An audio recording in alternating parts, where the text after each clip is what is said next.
በጣም ነው የሚያዛዝነው በእውነቱ ማለት ነው። እና ወንድም የሚሰራውን ስራ ተመልከቱ ማለት ነው። እና እንግዲህ የእውነት በጣም ነው ልብ ያዘነው በጣም ማለት ነው። እና ቤት መስራት ማለት ምን እንደሆነ ቤት የሰራ ሰው ያውቀዋል ማለት ነው። እና ምን አክል መስዋዕትነት እንደሚያስከፍል፣ ምን አክል ድካም እንዳለው፣ ምን አክል ውጣ ውረድ እንዳለው ቤት የሰራ ሰው ያውቀዋል ማለት ነው። እና ሰው ልጅ ሰርተው ደክሞ አርፍበታለሁ ብሎ በሚያስብበት ጊዜ እንደዚህ መሆን የእውነት በጣም ነው የሚያዛዝነው ማለት ነው። እና እንግዲህ በወንድም ነው ይሄ ቤት እንደዚህ የሆነው። መጀመሪያ የነበረው ይሄ ነው። መጀመሪያ የነበረው ይሄ ነው። መጨረሻ ላይ ደግሞ የነበረውም የምታዩት ይሆናል ማለት ነው። የእውነት በጣም ነው የሚያሳፍረው፣ በጣም ነው የሚያዛዝነው ማለት ነው። እና ከእንደዚህ አይነት ነገር እግዚአብሔር አምላክ ይጠብቃችሁ ነው የምለው። ሰላም ውድና የተከበራችሁ የቻናሌ ቤተሰቦች እንዴት ናችሁ? ደህና ናችሁ ወይ? እኔ ደህና ነኝ እግዚአብሔር ይመስገን። ዛሬ በሌላ ቪዲዮ ተመልሼ መጥቻለሁ። እንግዲህ ይሄ ቤት እንደምትመለከቱት መጀመሪያ ላይ ይሄን ይመስላል ማለት ነው። እና እንደዚህ የሚያምር ቤት ምን ገጠመው፣ ምን ሆነ፣ ምን ደረሰበት የሚለውን የምታዩት የምትሰሙት ይሆናል ማለት ነው። እና የእውነት ለመናገር በጣም ልብ የሚሰብር በጣም የሚያዛዝን ነገር ነው ማለት ነው። እና በገዛ ወንድማችሁ እንዲህ መሆን ማለት የእውነት በጣም ነው የሚያዛዝነው ማለት ነው። እና እንግዲህ ይሄንን የመሰለ ቤት ወደዚህ ተቀይረዋል ማለት ነው። እና ምን ሆኖ ምን ተፈጥረው ወንድም ምን አጥፍቶ ምን ፈልገው እንደዚህ ያደረገ ለሚለው ነገር የምነግራችሁ ይሆናል ማለት ነው። እና የእውነት በጣም ነው ያዘንኩት ማለት ነው። እና አረብ ሀገር ላይ ሆነን ሁላችንም እንዴት እንደምንሰራ እኛ እናውቀዋለን ማለት ነው። እና ብዙ መከራ፣ ብዙ ጣውረዴን፣ ብዙ ስቃይን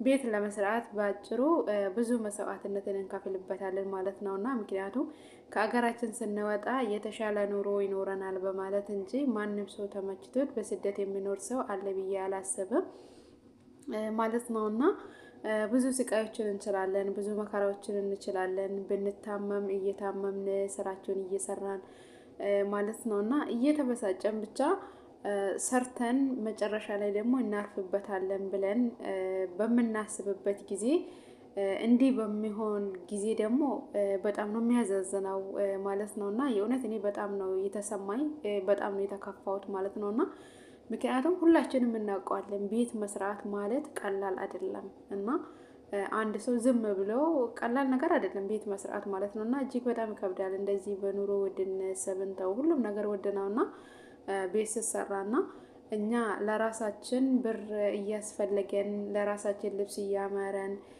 ለራሳችን ብዙ ነገሮችን ማድረግ እየፈለገን ግን ለራሳችን የማናደርግበት አለ ማለት ነው። እና ምክንያቱም ነገን ነው የምናስቀድመው። ዛሬ የምናየው ችግርን መከራውን ሳይሆን ነገ የተሻለ ህይወት ይኖረናል አገራችን ገብተን የሚለውን ነገር ነው የምናስበው። እንግዲህ በገዛ ወንድም እንዲህ መሆን ማለት በጣም ነው የሚያዛዝነው ማለት ነው። እና እንደዚህ እኔ በእርግጥ ጤነኛ ነው ብዬ አላስብም ማለት ነው። እና ምንም አክል ሰው ልጅ ብር ቢፈልግ በዚህ ደረጃ እህት ላይ እንደዚህ አይነት ነገር ያደርሳል ብዬ እኔ አላስብም። ልጁ ጤነኛ ነው ብዬ ለማሰብም እኔ እጅግ በጣም ይከብደኛል ማለት ነው። እና እህቱ ናት ማለት ነው። እና የገዛ ወንድም እንዲህ ካደረገ የእውነት ሌላ መንግስት ቤት አፈረሰ ብለን እኛ የምናለቅሰው የሚያዛዝንን ነገር አለ ብዬ አላስብም። እና በሩቅ ሰው ቢሆን ምንም ነው ባዳ ባዳ ነው የምትሉት፣ ግን በገዛ ወንድም እንደዚህ መደረግ ማለት የእውነት በጣም ነው የሚያዛዝነው ማለት ነው። እና እኔ የአረብ ሀገር ሴት በጣም ነው የምታዛዝነኝ። ምክንያቱም ራሴን አውቀዋለሁ፣ እንዴት እንደሚሰራ ራሴን አውቀዋለሁ። ሁሉም ሰው እንደዛ ነው የሚመስለኝ ማለት ነው። እና በብዙ መከራ ስቃይ ነው የምናሳልፈው።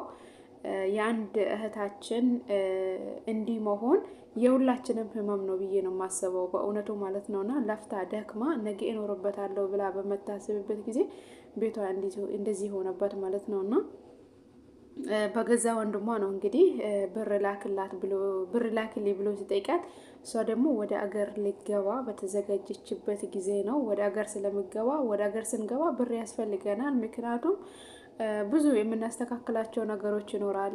ከዚህ አገር ገብተን እንግዲህ እኛ ብር ማንም ሰው የላቸውም ብሎ ለእኛ አያስቡ፣ ምክንያቱም አላቸው ብሎ ስለሚያስቡ ማለት ነው። እና ተመልሰን ስደት እንዳንመጣ ለማለት ብር የግድ በእጃችን ይዘን መግባት ይኖርብናል ማለት ነው። እና ብር በሚጠይቃት ጊዜ እሷ ደግሞ ወደ ሀገሯ ልትገባ ስለተዘጋጀች በዚህን ሰዓት ብር የለኝም ወደ ሀገሬ እገባለሁ ብላ በተናገረችው ጊዜ እሱ ግን ቤቱን አፈራረሰባት ማለት ነው። እና የእውነት ይሄ ከወንድም አይጠበቅም ማለት ነው። እና ይሄ ጠላት ነው እንጂ የእውነት እኔ እንጃ በጣም ከባድ ነው። ምንም አክል ብር ብትከላክለው እንግዲህ ይቺ ልጅ ደክማለች፣ ሰርታለች፣ ለፍታለች ብዙ ነገርን ይሄን ብላ አስተካክላ በምን እጁ ነው ይሄን የመሰለ ቤት ወደዚህ የቀየረው ለማለት ራሱ እጅግ በጣም ነው የሚከብደኝ ማለት ነው።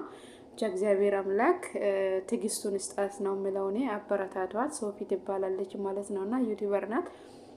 አበረታቷት፣ ቪዲዮዋን ሼር አድርጉላት ማለት ነው እና ቢያንስ በቻናሏ እንኳን ትልቅ ደረጃ ብትደርስ ይች ልጅ ማለት ነው እና የእውነት በጣም የማልና ብር በዚህን ሰዓት ማስገጠም ማለት ምን ያክል ብር እንደሚፈጅ እንግዲህ ቀላል ነገር አይደለም። እቃ አውጥቶ ሽጦባታል ማለት ነው እና በሩ እንዳር ላይ ነው የነቃቀለባት ማለት ነው እና ከቤቱ ላይ እንግዲህ ሽጦት ይሆናል ብዬ አስባለሁ። እንግዲህ እንደምትመለከቱት ነው እና ያን የመሰለ ቤት እንግዲህ ወደዚህ ነው የቀየረው ማለት ነው። እኔ ምን አይነት ሰው እንደሆነ እኔ አላቅም። እንግዲህ ብር ካልሰጣችሁ ወንድም እንዲህ ነው የሚያደርገው ማለት ነው።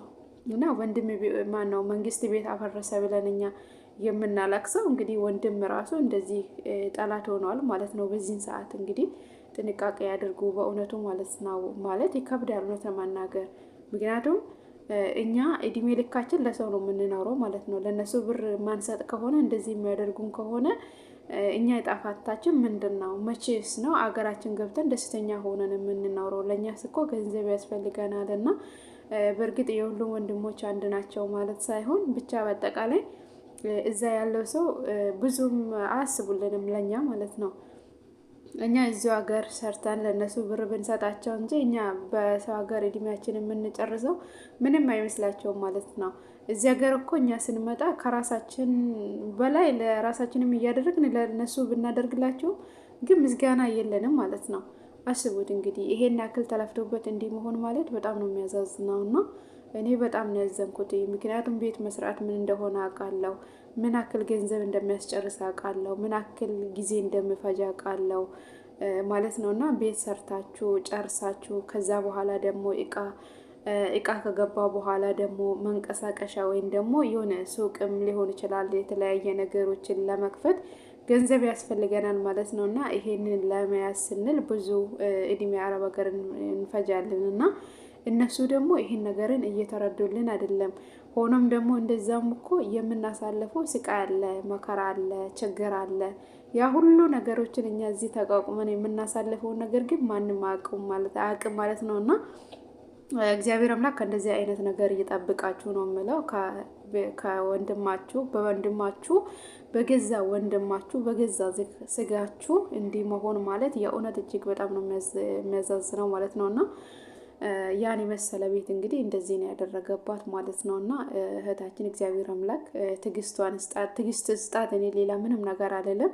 የእውነት እኔ በሷ ቦታ ሆኜ ሳስበው በጣም ነው እየተሰማኝ ማለት ነው። እና ለምን ብትሉ ቤት የሰራ ሰው ያውቀዋል እንዴት እንደሚሰራ ሰርቶ የሚያውቅ ሰው ያውቀዋል ማለት ነው። እና ጥቂት ብር አይበቃችሁም ማለት ነው። እና ብዙ አመት ተሰርተው ነው ቤት የሚሰራው እና በቀላሉ አይደለም። መጨረሻ ደግሞ እንደዚህ ሆነ ሲባል በጣም ነው የሚያዛዝነው። በሌላ ቪዲዮ እስከምንገናኝ መልካም ቆይታ ይሆንላችሁ።